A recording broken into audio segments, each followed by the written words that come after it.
thanks for dropping in. So today we are talking about foil, and we are foiling Christmas cards. So I've made two designs on my computer, one horizontal design and one vertical design. The vertical design just has text, and in the second design I've left open in the middle so that you could add a 4x6 photo.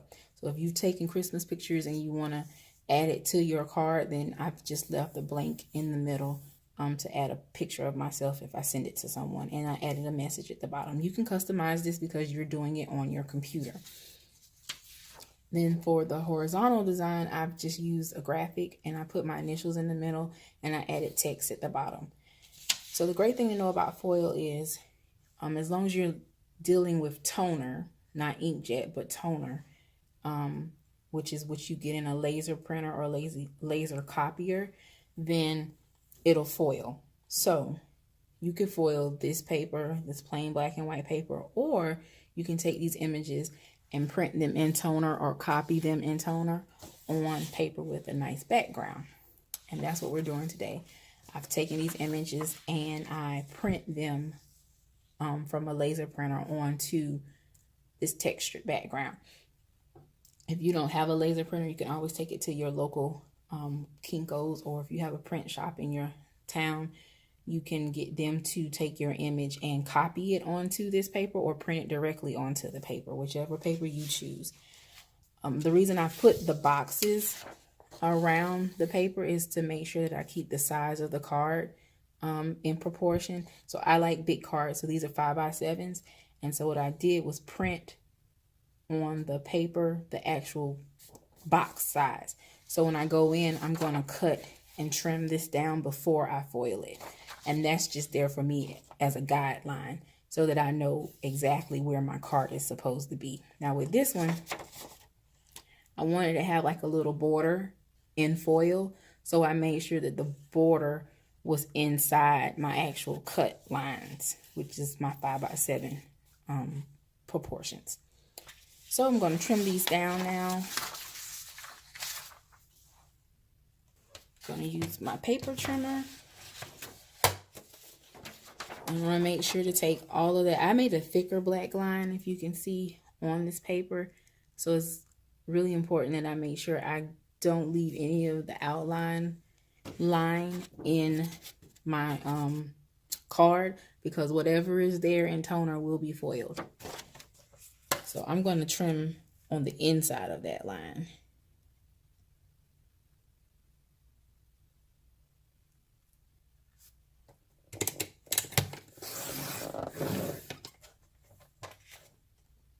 And see, I left just a little bit of a line, and that's why I designed it that way, so that that would be foiled when I put it on the card. And see, on this side there is no black because I don't want that to be foiled. I'll be back once I trim both of these down.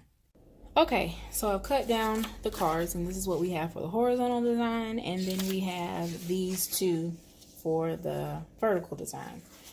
I went to the store in search of deco foil, but I did not find any. But I did find the Heidi Swap gold reactive foil. They had different colors. I chose gold. I really wanted a black for this card, but they didn't have black, and I didn't feel like ordering any.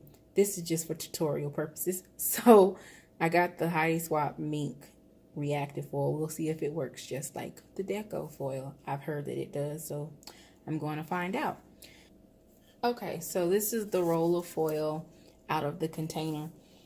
What I'm going to do is cut down the foil so that it will cover the areas I want foiled.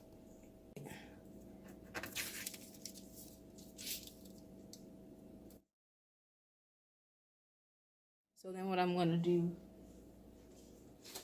is stick this in the carrier sheet, which I just made out of some cardstock paper, because I wanted to really sandwich the foil in there. And then I'm gonna send it through the laminator like so. Okay, so all of the foil has been cut down to cover the areas it needs to. These two, of course, I needed to have the whole card covered so that every part of it would be foiled. And then these, the images were more consolidated. So I just cut foil to just cover the images so that I could save the foil. Now I will heat up my laminator. So my laminator is hot. It says it's ready. It's a regular swing line laminator I got inexpensively.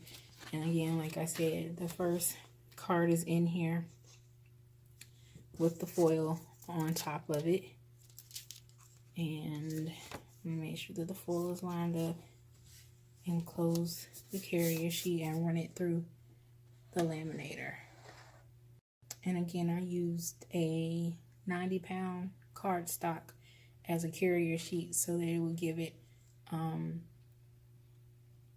some thickness so that it would force the foil to come in contact with the toner. And as it's coming out the back, I'm going to take it and run it through again, because the paper is not quite as hot as I would think it should be, like it normally is. So I'm going to run it through one more time.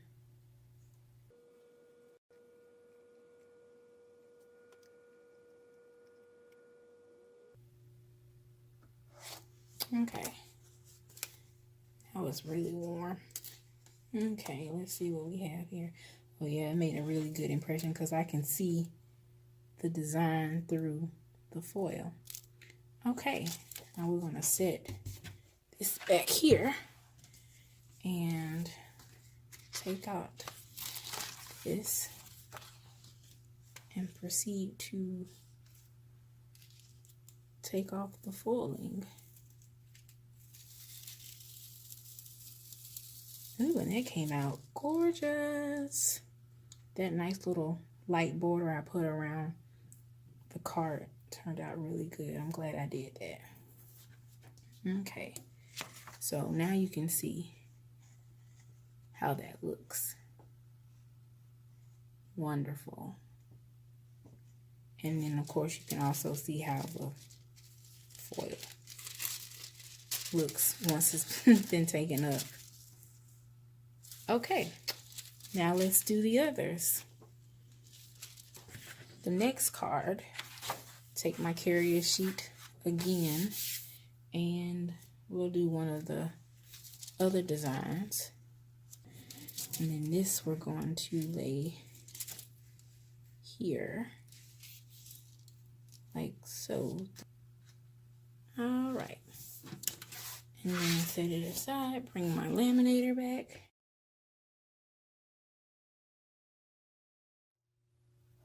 Okay, and we're going to run it through again.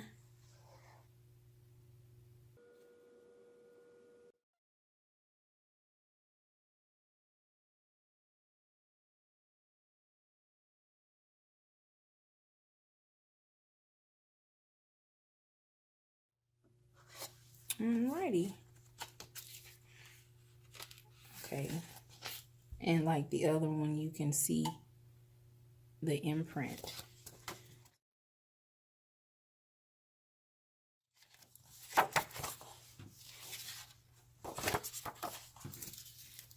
All right, and let the reveal begin.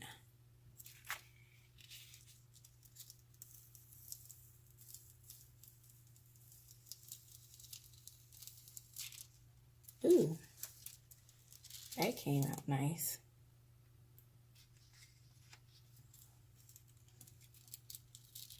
Ooh, fabulous. Okay, so this one is done. And it looks very nice as well. Now, in another attempt, I might do this in white foil. And I started to grab the white foil, but I knew it wouldn't look good on the other one. I wanted a foil that would work on both of these. So I went with tried and true gold.